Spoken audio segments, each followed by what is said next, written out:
Bonjour à tous. Je veux m'adresser à tous les parents d'enfants handicapés. Hier, dans l'Aisne, je rencontrais des professeurs pour parler de l'école. Une d'entre elles me disait la souffrance des enfants handicapés qu'elle avait dans ses classes.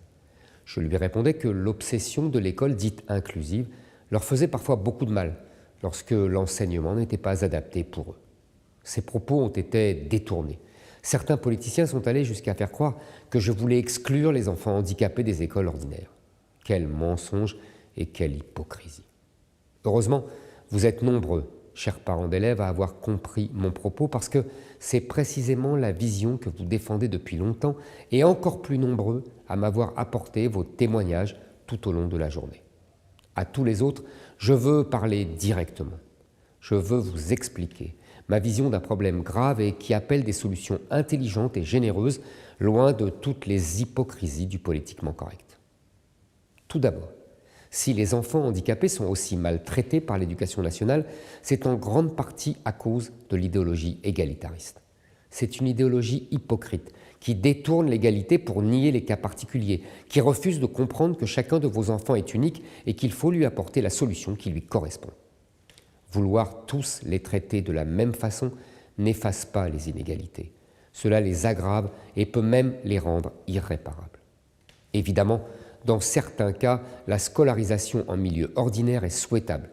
Elle est une chance et certains enfants handicapés font des miracles à l'école et dépassent leurs camarades par leur travail et leur intelligence. Mais d'autres fois, et c'est ce que des parents m'ont raconté avec tristesse, leurs enfants souffrent de cette indifférenciation. Ils souffrent de cette tyrannie de la normalité. Ils souffrent d'être différents et de ne pas avoir une école qui accepte leurs différences. Ils souffrent de ne pas avoir assez d'accompagnants pour les aider à progresser. Et leurs parents souffrent aussi. Ils prennent cela comme un échec. Ils ont peur de devoir porter cet échec toute leur vie et regrettent de ne pas avoir choisi un cadre scolaire adapté. C'est pourquoi je défends une politique qui offre à toutes les familles de France un parcours souple et approprié à leurs enfants. Oui, je refuse l'obsession égalitariste car j'ai peur qu'elle soit le paravent de l'abandon des écoles spécialisées. Oui, je refuse l'obsession égalitariste quand elle culpabilise les parents qui veulent, pour leur enfant, une scolarité adaptée. Ce sont des parents qui culpabilisent souvent plus que tous les autres, alors qu'ils font plus d'efforts et plus de sacrifices que tous les autres. Je veux que chaque famille ait le choix.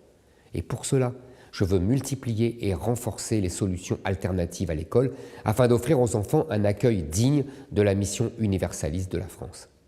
Je veux davantage d'accompagnants et pour cela, je veux faire de la profession d'accompagnant d'élèves en situation de handicap un emploi mieux valorisé et bénéficiant d'une meilleure formation sur les différents troubles. Je veux mettre fin à l'exil forcé en Belgique pour tant de familles qui ne trouvent qu'à l'étranger des structures adaptées à leurs enfants. Enfin, je veux en finir avec l'enfer administratif que vivent les parents pour obtenir des aides imparfaites. Sur ce sujet, comme sur tant d'autres, on me fait un faux procès parce que je dis la vérité et parce que la vérité blesse les gens de pouvoir. Sous leur indignation se cache leur impuissance. Ils n'ont rien fait, ils le savent et vous le savez. Mais soyez sans crainte. Je continuerai à dire ces vérités parce que ce sont celles que vous vivez. Notre pays doit se tenir aux côtés des enfants handicapés et de leurs familles. Je les écoute, je leur parle, et c'est parce que je ne leur mens jamais que je suis leur meilleur défenseur.